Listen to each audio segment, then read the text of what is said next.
संपूर्ण शरीराच्या सोनोग्राफीसाठी जिल्ह्यातील सर्वाधिक अत्याधुनिक सोनोग्राफी मशीनद्वारे तपासणी, जलद आणि अचूक रिपोर्टसाठी भिसे सोनोग्राफी व एक्स-रे सेंटर पलूस, संपूर्ण शरीराची सोनोग्राफी, सर्व pregnancy scans, fetal 3D 4D scan, colour Doppler, digital X-ray, elastography, anomaly scan यासह दर गुरुवारी 2D इकोची सुविधा।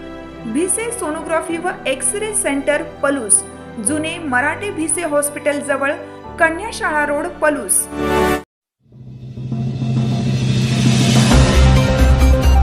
कृष्णाकाठी विद्यार्थ्यांची पक्षी शाळा, आमनापूरच्या कोंढार परिसरात रंगले पक्षी निरीक्षण।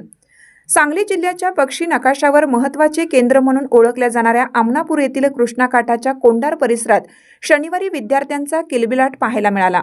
हिवाळी स्थलांतरणासाठी येणाऱ्या पक्ष्यांचा हा परिसर सध्या हॉटस्पॉट ठरत असून आनंददायी शनिवार आणि राज्य पक्षी सप्ताहाचे औचित्य साधून जिल्हा परिषद शाळेतील विद्यार्थ्यांनी या ठिकाणी पक्षी निरीक्षणाचा अविस्मरणीय अनुभव घेतला। नेहमीच्या शालेय अभ्यासाच्या चौकटीतून बाहेर पडत आमनापूर केंद्र शाळा नंबर 1 व 2, अनुगडेवाडी आणि शेरीमळा या शाळांमधील विद्यार्थ्यांनी पहाटेच्या प्रसन्न वातावरणात नदीकाठ गाठला।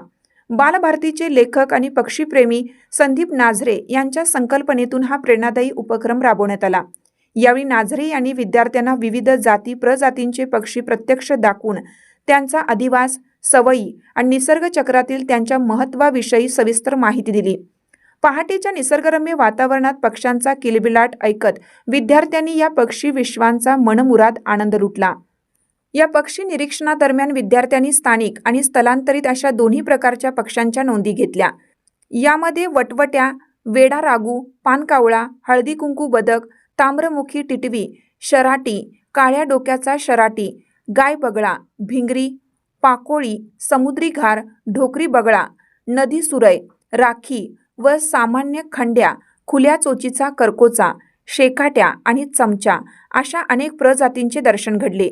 विशेष म्हणजे पांढरा धोबी, करडा धोबी, ठिपकेदार तुतवार, कंटेरी चिकल्या आणि छोटा आरली यासारख्या लांबवरून आलेल्या स्थलांतरित पाहुण्यांची उपस्थिती विद्यार्थ्यांसाठी आकर्षणाचे केंद्र ठरली।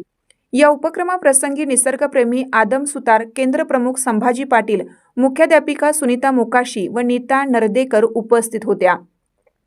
तसेच शिक्षक अनिल जाधव, कविता सराटीकर, वर्षा ढेरे, सुनीता करपे, योगिता वसावे, स्वप्नाली भोसले, शशिकांत पाटील आणि धर्मेंद्र चांदणे यांनी विद्यार्थ्यांना मार्गदर्शन केलं। या आगळ्या वेगळ्या उपक्रमामुळे विद्यार्थ्यांमध्ये निसर्ग आणि पर्यावरणाबद्दल गोडी निर्माण झाली असून त्यांना विज्ञानाचे प्रत्यक्ष धडे मिळाले आहेत।